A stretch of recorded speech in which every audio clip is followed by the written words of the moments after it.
Nu tā, kur viens uzdevums, kurā mēs uztaisīsim gadījumu lielumu sadalījumu likumu. Ivaram ir basketbola treniņš 2 reizes nedēļā. Varbūtība, ka viņš apmeklēs abas treniņus, ir 0,9. Varbūtība, ka viņš apmeklēs tikai vienu, 0,04.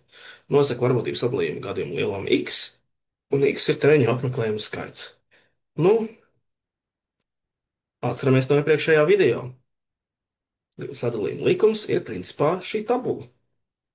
Šeit ir mūsu gadījuma lielums. Es varu pieņemt 3 dažādas vērtības - 0, 1 un 2. Un, attiecīgi, tiem ir varbūtība. Tas apmeklēs abus treniņus ar varbūtību 0,9, 0,04, ka būs tikai viens, un mēs vienu nezinām. Bet ir viens noteikums. Visām varbūtībām kopā ir jābūt 100%, jeb 1. Bieži vien formulu lapā mēs to redzam īstenībā pierakstītu šādi. Tas nozīmē summas operators no pirmā līdz pēdējiem. Un šis mums ļauj secināt.